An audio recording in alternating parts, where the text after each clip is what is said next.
Como les expliqué en el video introductorio, la parte que nos va a venir a ayudar en estos otros temas será la época de los estados preestatales.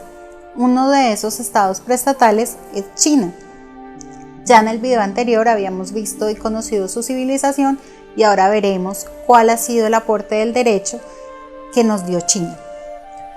No podemos hablar de un periodo muy extenso, pues no hay documentación de las primeras dinastías y nos ha tocado trabajar más que todo con lo que es los hallazgos arqueológicos y las pinturas rupestres.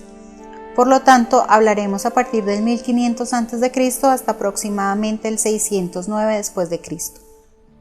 Cuando hablamos de China siempre pensamos en un imperio bastante grande, muy amplio, pero no fue así. Cuando se originó era un estado agrario simple y fue con la domesticación del caballo y el uso del arco y la flecha que va a empezar a expandir su territorio. Se va a conformar el imperio, se van a formar las dinastías y podemos hablar de una construcción del Estado y del derecho.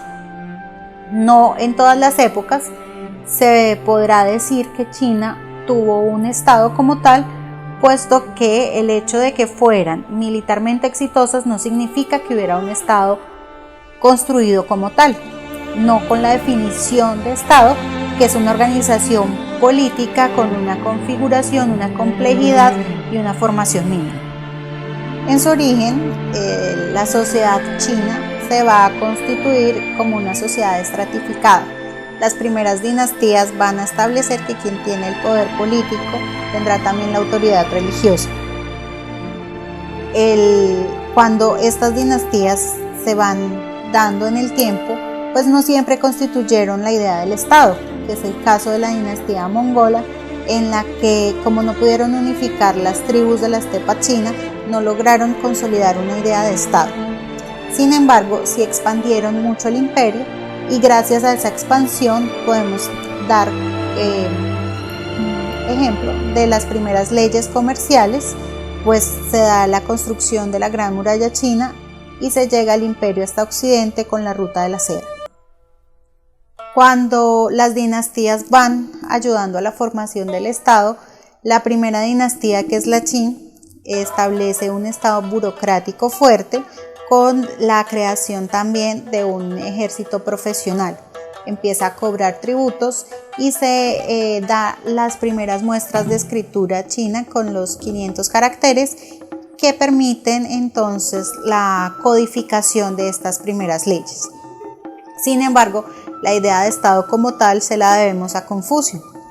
Confucio nos va a decir que es importante tener una ética política y entonces con esta filosofía de la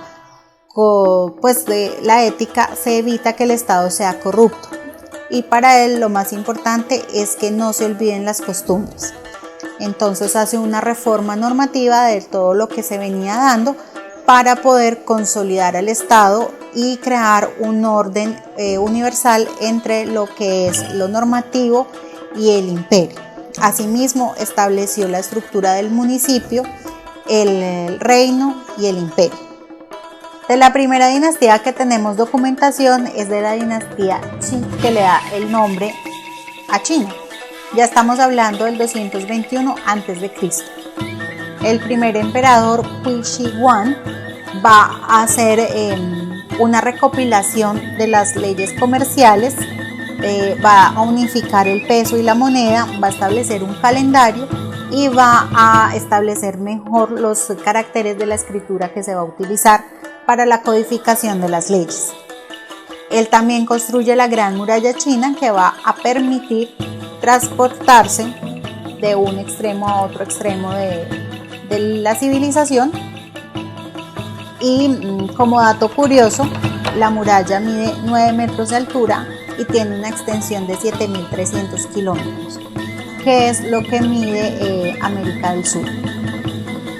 Será toda esta unificación de canales y de rutas las que nos va a traer tanto las leyes sobre letra de cambio, compra y venta, como una consolidación del derecho comercial. Hui Shi Huan también estableció un sistema administrativo vertical, pero esto no le ayudó mucho a su reinado, pues el pueblo empezó a manifestarse y a hacerle reclamaciones, por lo que decidió formar un consejo conformado por 465 miembros a los que denominó sabios. Pero como los sabios también se empezaron a oponer a su gobierno, decidió eliminarlos y quemó todas las leyes. Es Hui Shi Huan quien entonces va a hacer el ejército de terracota. La siguiente dinastía de la que tenemos registro es la dinastía Han, que va del 206 a.C. hasta el 220 después de Cristo.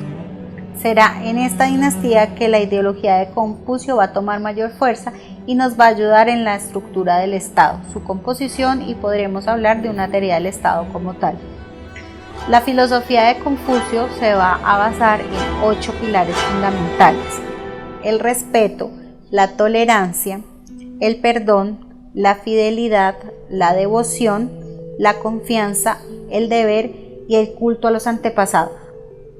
La persona que cumpla con estos 8 pilares será un buen gobernante y podrá manejar al Estado como tal. Este Estado será quien pueda mantener la armonía entre el orden universal y la normatividad.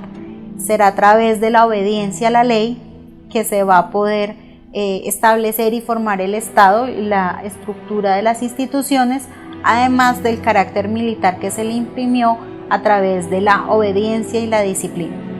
La época de la dinastía Han va a tener 2 periodos, pues, por la amplitud en el tiempo de la permanencia de esta dinastía, y lo que más se van a dar son reformas agrarias y fiscales, además de grandes avances a nivel de la ingeniería civil. Ya para esta época el imperio llega hasta Occidente a través de la ruta de la seda, como se los había dicho anteriormente, y van a llevar los grandes avances a Occidente, como la brújula, el papel y la imprenta. Entonces es a partir de esa imprenta que se va a mejorar la codificación de las normas en China, y las siguientes dinastías van a seguir manteniendo las mismas instituciones. Solamente en el siglo V, cuando llega la dinastía mongol, se va a dar lo que para ellos es la Edad Media, la época del oscurantismo, porque retroceden muchos años en lo que ya había avanzado China.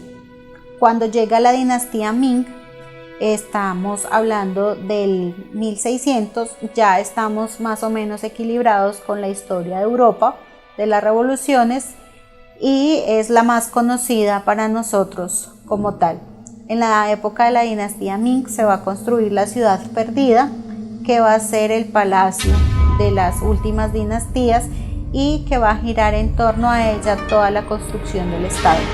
La ciudad prohibida será el sitio donde habita el emperador, que es una persona que está más allá del nivel de los seres humanos, una persona a la que no se podía ver, no se podía oír, simplemente se acataban las normas que él dictaba, pues él era el eje de coordinación y de armonía entre el universo y la sociedad china.